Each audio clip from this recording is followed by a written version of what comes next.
just it delays for a second, but now we're good. Yeah. For the record, Gus Seelig, Executive Director for the Vermont Housing and Conservation Board, here to report today and be accountable for the kind of investments we're making in agriculture and rural communities. As Chair just noted before we went live, we are obligated to provide an annual report to the General Assembly. You'll have that at the end of the month that will detail, we'll both give a broad view of all the kinds of activities we're involved in, housing and conservation, but we'll detail all the investments we've made with funding in the prior year. With me is Stacy Sibilia, who has been our Ag Director for the last 5 years. She's now our Associate Director of Conservation overall, and Liz Gleason, who is the Director of our Farm and Forest Viability Program. And they'll do most of the testimony today because they are much closer to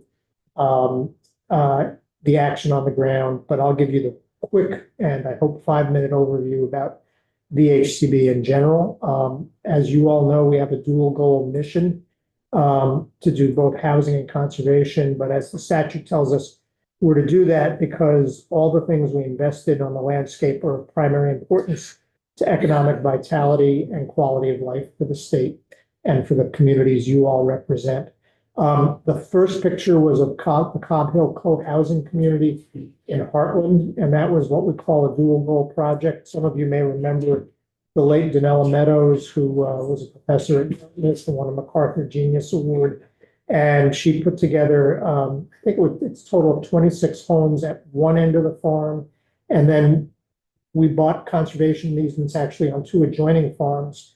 And they used that revenue to help subsidize 2 units of affordable housing, including 1 home for the farmer. We were down that way last summer for our whole staff on a summer outing and visited with a farmer there. It was the same farmer who began with Donella back in the 90s when the community was created and has a great operation. What you're looking at here in Putney is 23 units of affordable housing being built. It's right across from the co-op. And what we did was to conserve 1 acre, which will continue to be community gardens for a large number of people. And it's also the place where the farmers markets happen in Putney all through the summer. So again, ways we think about our dual mission. I'm not showing it today, but a big investment we made was in downtown Brattleboro when the co-op developed its new building, which serves many, many farmers within 100 miles of Brattleboro, and we built housing above them. On the rural economy, and again, I'm going to be very quick here, and rural communities. I'm sure the chair knows Mighty Food Farms. This is a young woman who had been farming on leased land in Pownell for about a decade when the use of a conservation easement helped her buy her farm. And fundamentally, what we're here to talk about today is why conservation easements are important and why the supports that the Ag Viability Program provides to farmers are so important. And we'll get into that, but fundamentally lowers the cost of acquisition greatly. Other kinds of rural community investments we're making are in places like the East Carolus General Store, which has 3 apartments. We did this under our historic preservation part of our mission. We've done this about a half a dozen times around the state with general stores, but we've worked with rural communities on libraries and other community gathering places. The old Grange building in Morrisville is now a center for the arts that the kids in that community use all the time. Some of you may have just read or heard on public radio about the work of the Vermont Land Trust to help Vermont Adaptive buy a permanent home in Rochester, along with a conservation of, I think, about 150 acres of land. And what Vermont Adaptive does to serve disabled folks, helping them enjoy the outdoors, and their services to veterans are free. So big win for conservation, big win for serving veterans and the disabled community writ large. The last project here is a conservation project that's actually in downtown Brattleboro, and this was the restoration. This was Sossamow sawmill site and restoration of floodplain. And those of you who know Brattleboro would know that the whetstone, David Dean used to call it a dinky little brook, but when it rose up, it did a huge amount of damage. So this and a couple of other conservation projects are actually making communities safer by giving the rivers places to go when we have intense rainstorms. Representative Boston? Yeah, that's my corner of the state. And I guess I'm just wondering, is it just is it just that? Or, I mean, I guess I heard at one point there was gonna be walking trails or something. There will be trails that'll serve as recreation. There's Yeah. another site in West Brattleboro that's also been restored as floodplain, and we're actually bringing back some housing, but none of the housing that was in. And do you know what the timeline is for when those will be completed? I can find out for you, but I don't know. Or that looks good. Does Whetstone Brook feed into the West River, or is that part of It's the in Connecticut Connecticut. indirectly? Yeah. Thank you. Briefly on housing, because everybody is concerned about housing, you invested a huge amount of one-time and ARPA funding in VHCB, and this is what's happened, which is, I think, good track record. Some of you have heard that it costs $600,000 a unit to build housing. Our average investment is $80,000. On a different day, I know we talked to the chair about talking about farm worker housing. Some of the things we do are relatively inexpensive. It is true that it's hard to build for less than $500,000 in Vermont today, no matter what you're building. But what we do is we make an investment and then we leverage other money, private equity, loans, federal grants, sometimes environmental cleanup funds, historic tax credits to help get the housing built. So we are not spending with state dollars, $500,000 or $600,000 a unit. We're using your money to leverage other monies to get the housing built. Nelson? Thank you. So would some of this be like gone to rural Vermont where they've done the work at Sacred Heart High School? That's where some of the money is going, is up at Sacred Heart right now. So there's one project underway.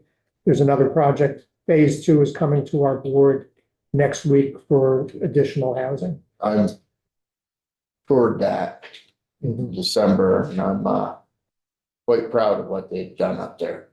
Rural Edge and Patrick Shattuck have been terrific, and pretty much in every corner of the state, there's somebody doing work like Patrick's. And as you know, and the committee may not know, Sacred Heart has been vacant for about 30 years. And I was talking to Senator Ingalls, who I think initially was a little bit skeptical about the Housing and Conservation Board.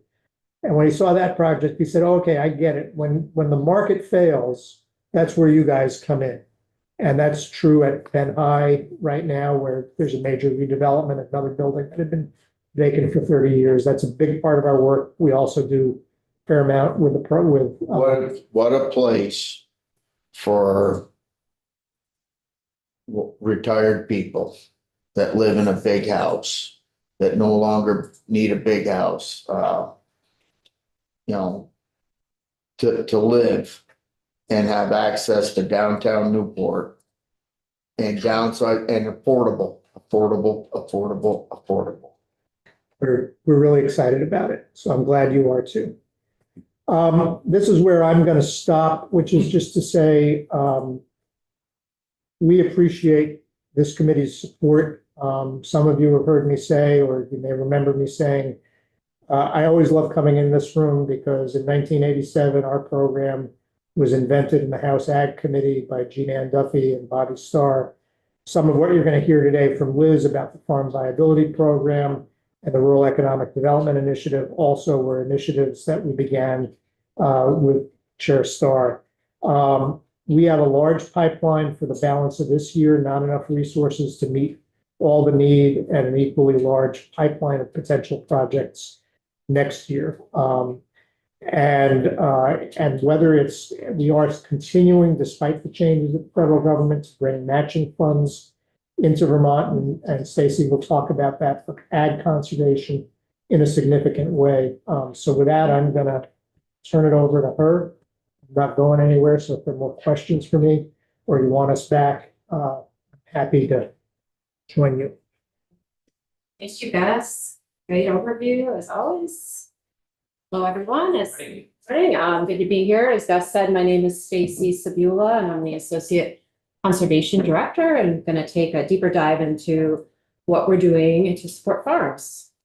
So I thought it would be helpful to sort of lay the landscape a little bit and give some context about where we are today with farmland. And I think maybe this is data that might be familiar to you, because I think you had someone come in recently talking about this amazing report that American Farmland Trust prepared recently. It's called their Farms Under Threat series, and you can look it up for all different states. But so what we recently did was work with them to actually ground truth the data. So the original report was like based on modeling, predicting with current development trends, how much farmland are we going to lose between 2016 and 2040? And they came up with this 41,200 acres figure, which equates to about 200 farms. So definitely something that we were pretty alarmed about with the modeling. So we asked them to ground truth that and actually see how is it playing out now, a couple years later, where are we at? And what they found out that was very sobering to us was that we've actually already lost 48% of that 41,000 that they were predicting, almost 20,000 acres, and that's based on the 2022 ag census. And what that works out to is we're losing farms at a 65% faster rate than what was forecasted. And I don't know if I have time to go into the theories about why that's happening, but obviously the pandemic is a big factor with that, just all the increasing development we're seeing. And obviously, the flip side of this is we all know we're in a housing crisis and we need more housing development. But what this report found is that a lot of the development that's happening is low density residential. So it's a house at the edge of a field or sometimes in the middle of the field, or it's off on a dirt road. We are not really seeing it. It's not the, higher density development. So in that way, it's like not really truly tackling the housing crisis because it's a house here, a house there. And also it's really eating into our farmland. So this is something we're really concerned about. So what are we doing about it? And Gus kind of alluded to some of these things already. And Liz will be talking to you more about the viability program and rural economic development initiative. So I won't focus on that. So really the work that I had been working on at BHCB before I moved into this new role was overseeing our farmland conservation program. And really the bread and butter of that work is the purchase of development rights, which I think many of you around the room are probably familiar with, but that's a tool to keep land in farming and in the hands of farmers, but it's stripping away the development rights, which doing that, we're able to give a payment to essentially the farmer through the land conservation organization that we grant fund. I'm a total data nerd, so I get excited about this slide. This, I think, is a really good illustration of the power of conservation easements and how they really do increase affordability. So if you see the blue bars, that's indicating the values of farms. This is based on real appraisal data that we've had over a 5-year period between 2020 and 2025.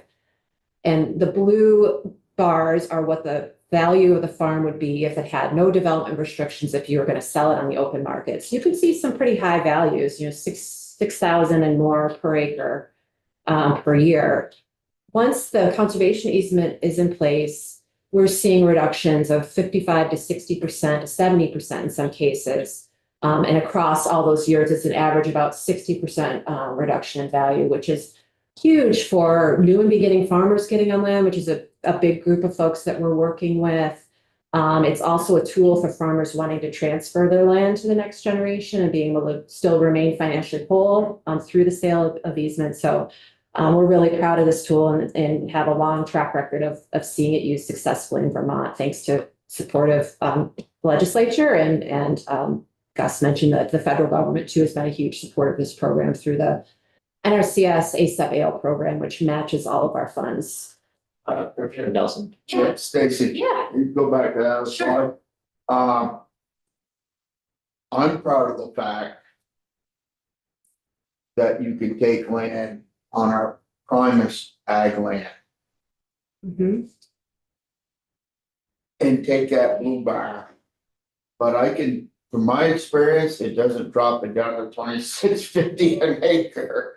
It is still trading at $4,000 and $5,000 an acre. So we're not on those fields with those big fields that with the great agronomic value, the prime ag Yeah. soils. Those are going for higher, you're right. Yeah. And, This is an and average. you're not plunging the farm's net worth Mhm. down with the sale and development rights. I Yes. think we're talking about two slightly different things. So I think these numbers reflect what somebody who is entering is gonna pay when a farm is coming up in a deal we're involved in.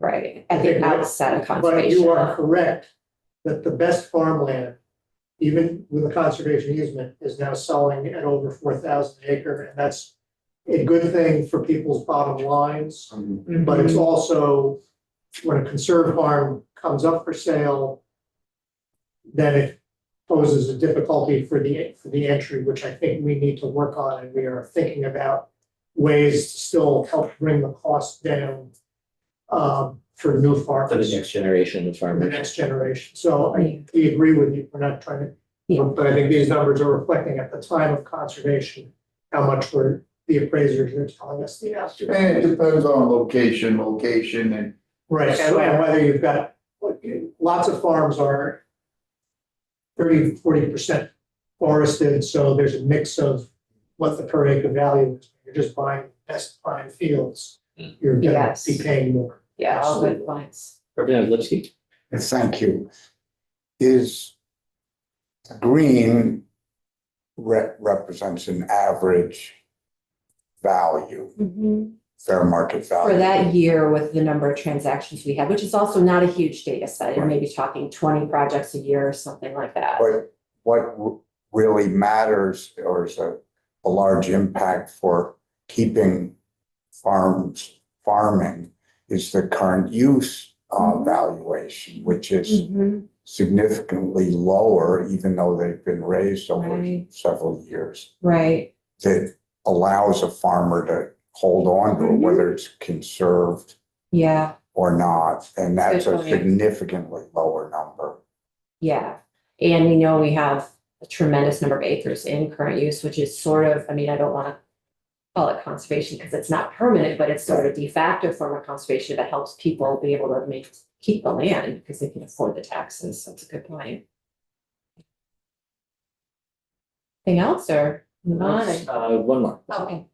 What happens when a farm that's conserved goes out of business, and Yeah. there's not really a good fit, for the next generation Yeah. of farmers to come in? Yeah. Yesterday, this Tebow farm right in the middle of Colchester, the farmer came in and said it was conserved. It's, Yeah. obviously huge development pressures. Oh, yeah, there, for but sure. Yeah, let's say, go so low, they have to sell out. yeah, And then the best you can do is have a vegetable gardener, yeah, Oz's comes in and says, we can do 50 acres here, but not 600 or whatever. it is. yeah. Do you see a lot of that? Yeah, I mean, certainly that happens over time because especially with, older easements and like generational changes, et cetera. We do have something built into many of our easements, starting around the year 2000, we started adding what's called the option to purchase at agricultural value into the conservation easements. And basically what that does is ensure that if the property is going to change hands, that it has to be sold to someone who's a farmer or a family member. There's sort of a caveat, if you want to transfer your kids, you could do that.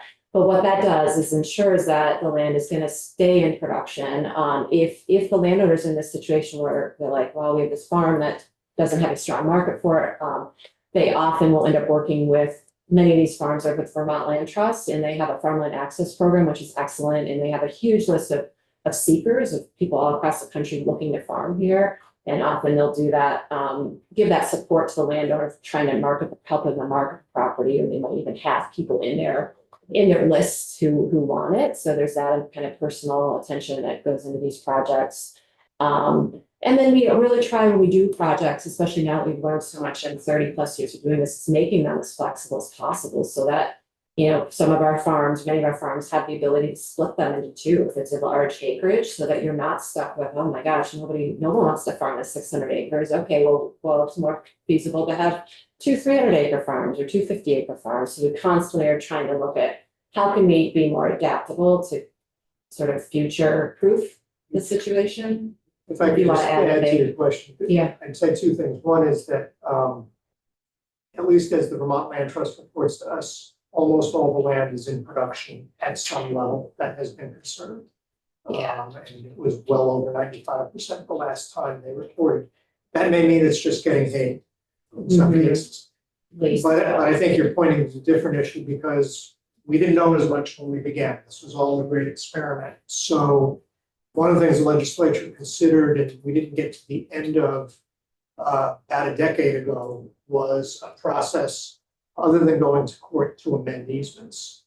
And it got through the Senate and then it stalled in the House with a lot of concerns about it. But something as so we have older easements on large parcels where subdivision is not allowed. And we probably need a process at some point in the future that would allow us to say, okay, well, the current needs of a community is not for 600 acres to all be under one ownership in Colchester, and how can we amend that easement and allow for subdivision? Because at the time we considered it, it was like a great victory, but we're concerned with 600 acres. And now we're in a different economy and we need, farms are either getting bigger or they're getting smaller in Vermont right now. And in the middle is really hard. So I would just say it's something we need to, we're not proposing that today, but it's something we all need to think about is how we create more flexibility. So are you talking creating flexibility so that a community can have the opportunity to grow in a responsible manner is that what you're referring No, to? You could take that. I'm not saying we wanna get rid of the easements at all. I think that would be a non-starter for lots of people to. But I am saying that if in a particular circumstance, if 3 200-acre farms made more sense than 1 600-acre farm, could we allow that to happen with some kind of public process that protected the original investment? I understand, but I worry. I worry a lot. I never had a problem sleeping at night till I got in this building. That's the truth. Hey, so what I worry about,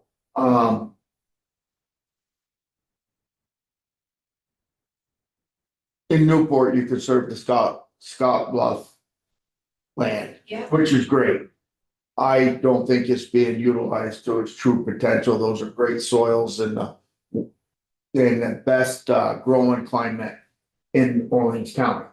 And there should be, if Nelson Farms doesn't have a chance to farm it wide open, there should be a robust gardening opportunity down there because Heather Supernaut ought to be there with that little barn milking 20 cows and having gardens. It would grow bok choy or something. I don't know. Grow something I can't grow at my house up on Pine Hill at 900 feet, but down there in the lake, it just has great agronomic soils, and it's a walking path with 2 acres of garden at best, and that bothers me. But no, what I'm thinking is like our land in Derby Line. You familiar with Derby Line at all? A little bit. And we have those phenomenal fields and those phenomenal soils, and we're looking at putting it in the land trust and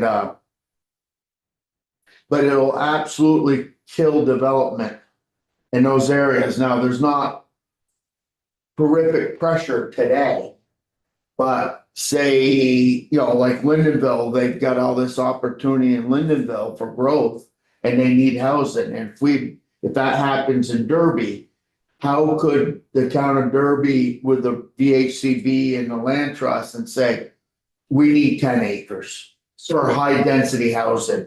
And could that money then go, you know, at market value to the farmer, but the rest of it at development value go back to VHCB to use towards housing or use towards other conservation interests for conserving farmland in another place? I'm gonna say 2 different things. One is, if we've conserved land and a community decides that there's a really important other use than agriculture, they do have the power of condemnation. I know we hate using condemnation in Vermont, but public body, whether you needed a school, a hospital, or more housing, have that power. The second thing I'd say is whenever we conserve land, we always ask the town, I ask the applicant, is this consistent with the town plan and is it consistent with the regional plan or not? We've had several circumstances where community has come to us and said, we want you to conserve the land, but this 10 acres adjacent to the village, leave that out of the deal. Yeah. We are also open when somebody comes to us and they say, I want to save outbuilding lots for family members, or, and we did a deal with, Sam Burr, who some of you may know, because he was, village council here for a long time, where he, on their farm, when we conserved it, they held out enough land to build, I think it was about a 15 or 20 unit subdivision, Habitat for Humanity built a couple of the homes, and the rest of them went market rate. So we say to landowners, this is a big decision, and you may not want to conserve the whole parcel because it's appropriate for growth. No, I understand, we just did it, we're almost ready to close on the deal in Albany, and we just sliced out 2 or 3 acres. Because the town may wanna move a road or, or we may wanna sell a couple lots there, but. Sometimes I wonder if almost a long-term lease. There's different. I understand what you're saying completely, and we're open to talking about that. I think if we were valuing a lease for the long term, the other problem will be that it will provide less compensation.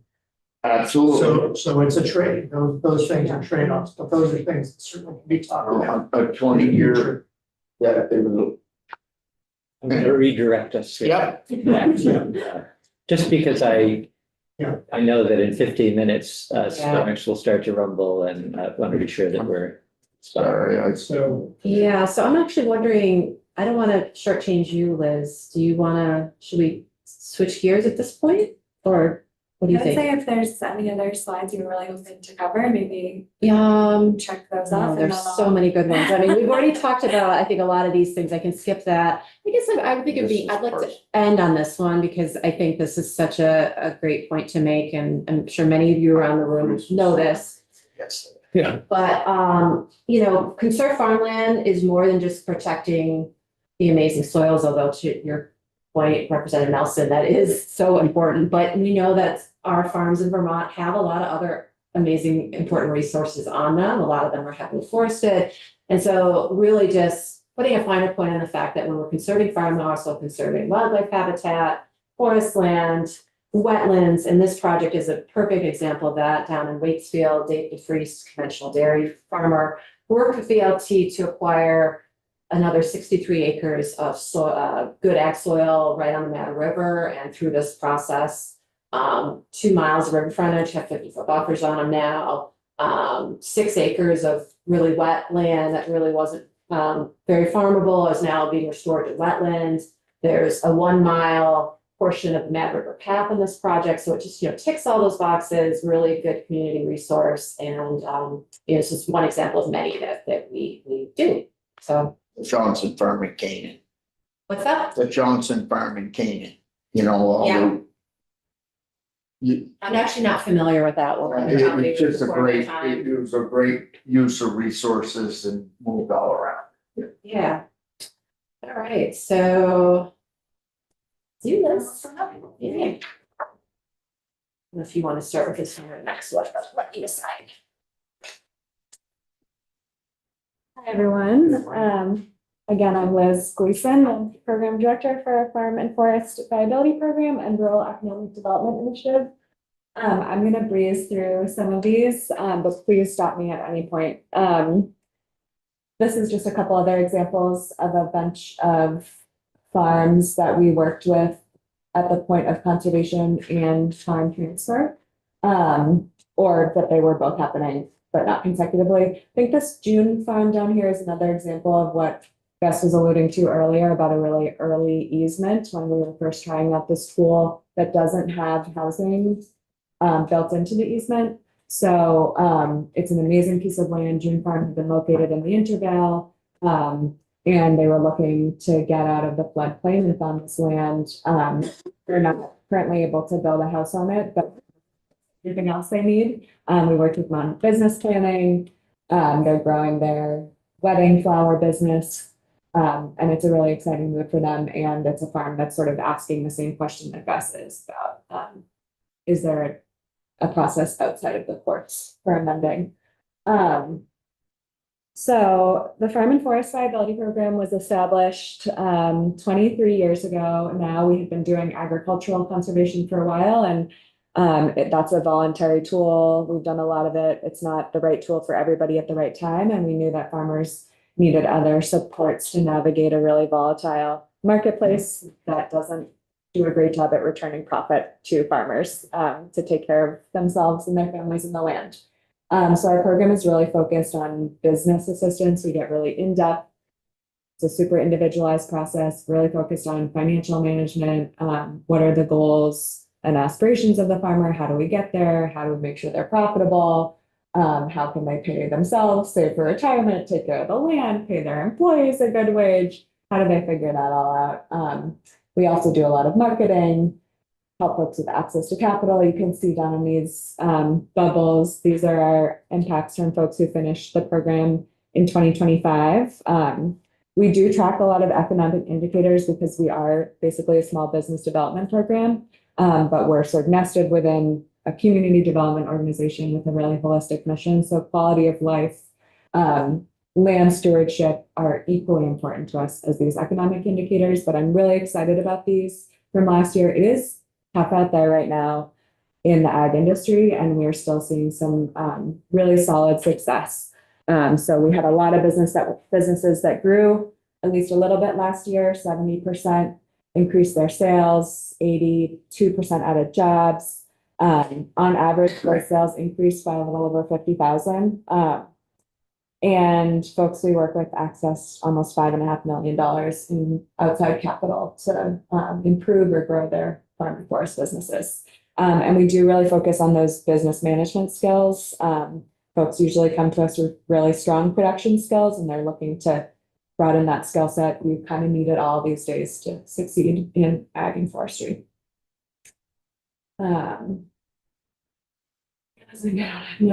Somebody yell at me if I stop. No, you're fine, you're fine. I just want to give a really big shout out to the organizations that we partner with to deliver this program.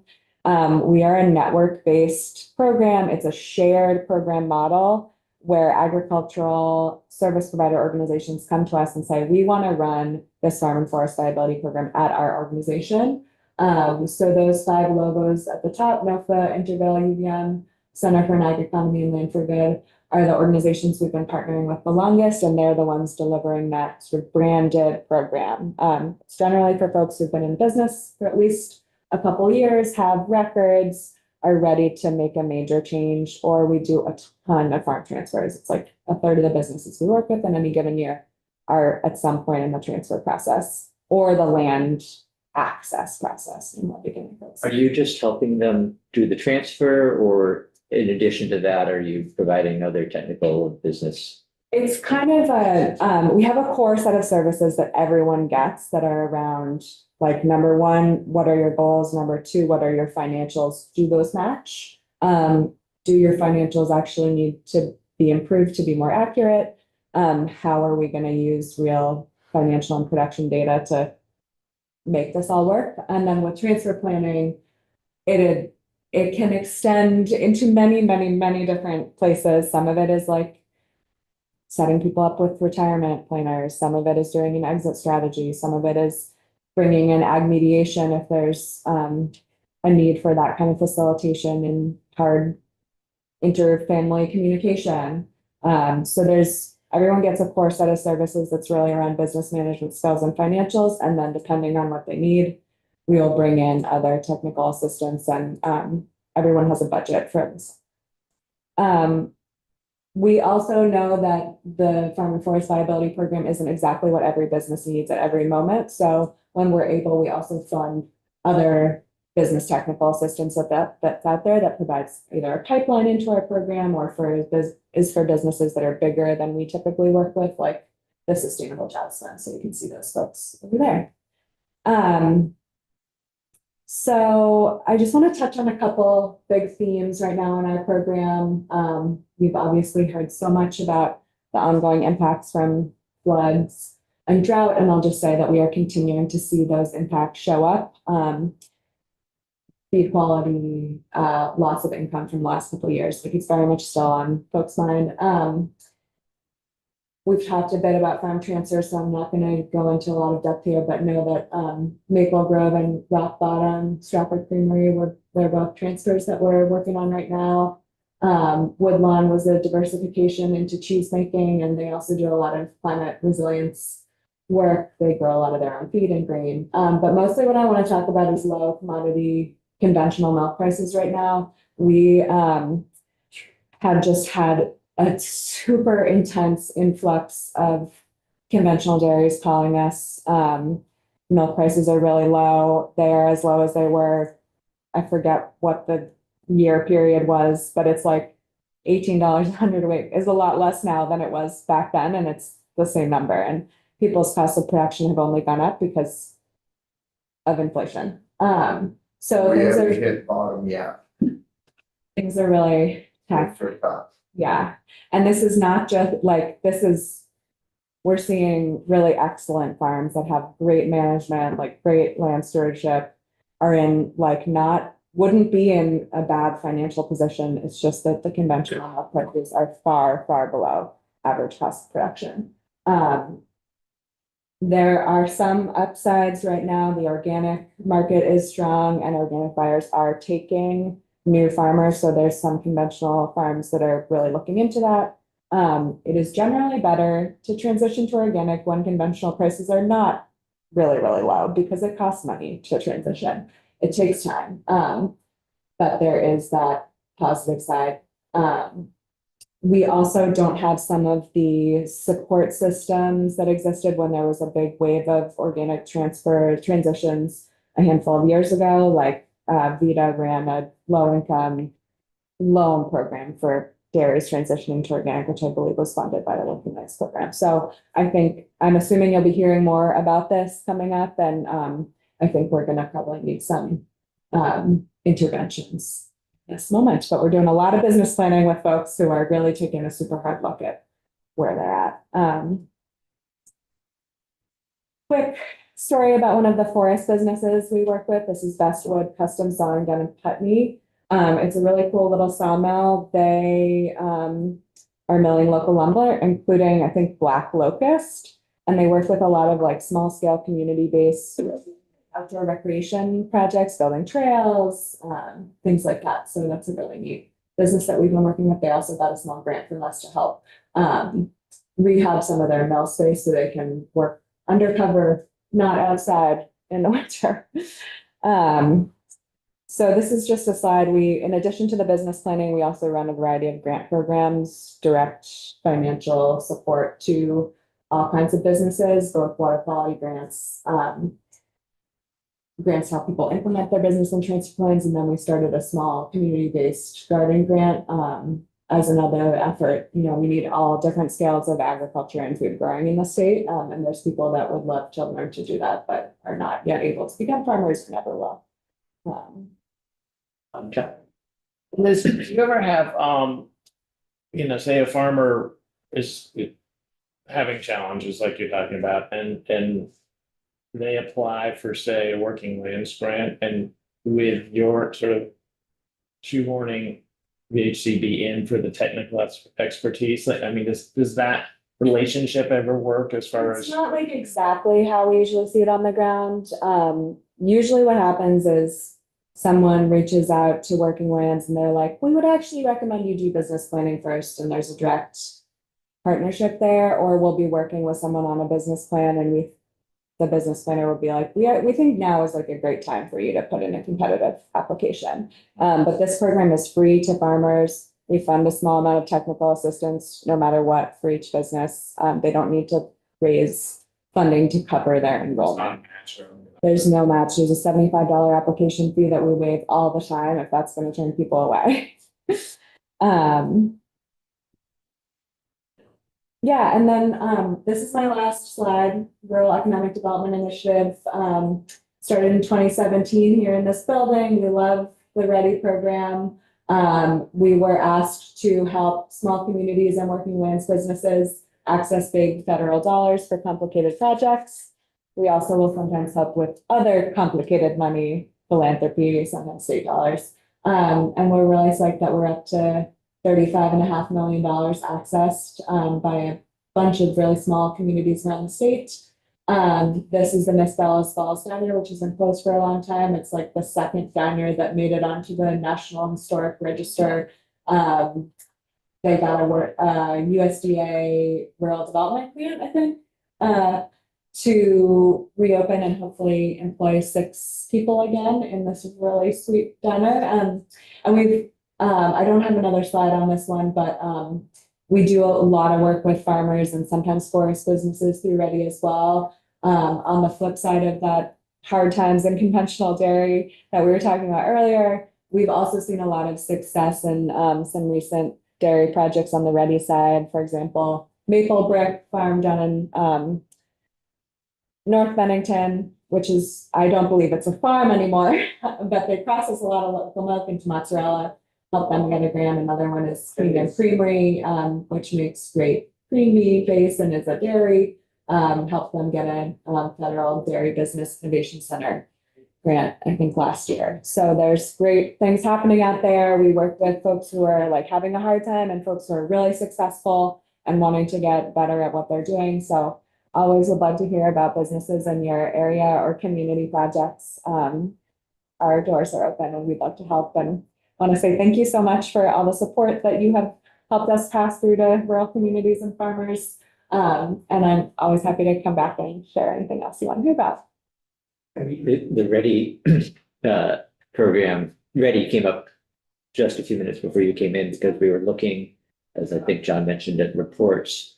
And for some reason I had trouble, I think maybe we all have a little trouble remembering what Ready is, and I wasn't associating it with your work. So we'll try to be better about that. But the immediate question was, you also report on Ready each year to the.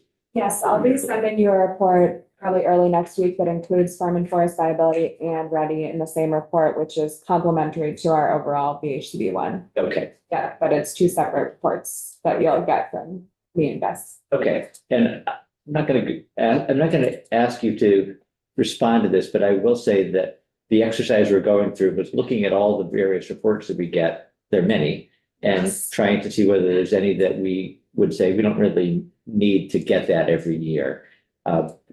So I'm just telling you that, and I'm not asking you to respond to that.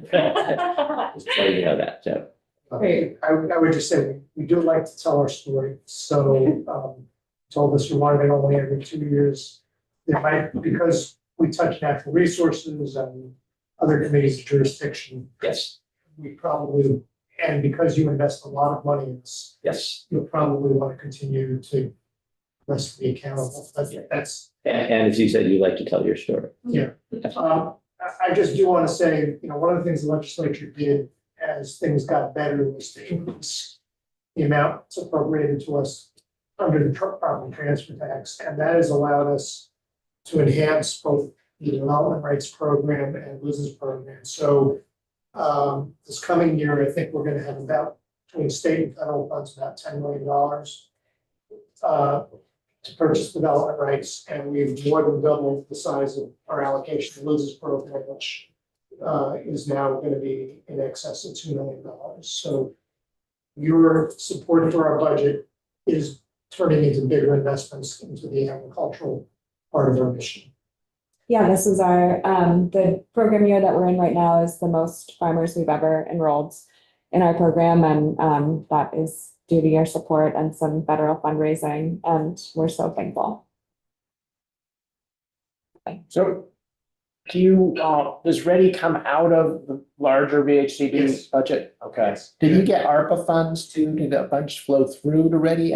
So we did work with the Agency of Administration when you, and I don't know if the source was ARPA or just general fund surplus, when you asked them to do municipal technical assistance, and they subcontracted some of that work. So we're not trying to be everything for everybody. We're trying to stay in the lanes where we have expertise, which tends to be agriculture, outdoor recreation, historic preservation, housing. But we have done a couple of projects that have led to municipal infrastructure investments as well. A lot of libraries and sort of community centers that serve economic and community development functions. That's great. I think as you mentioned, we may have you back in to talk about going a little more depth on farm worker housing. If you would like to present, once the report is out, if you would like to come back and present on that, you're welcome to. So Okay, we're happy to come back. And I don't know if it's appropriate, but I would love to hear PHCB's sort of take on where Act 181's going and just flag things that we should be responding to. Okay, we not sure, can, we can talk about that too, yeah. Yeah. but I mean, I do have expertise to add there, but I do think that asking communities and regional planning commissions to designate areas they want to see grow is a really good thing. And hopefully will make managing permitting a little bit easier for everybody. All right, well, thank you very much. We will stop for the morning and pick back up again, a different topic at 1.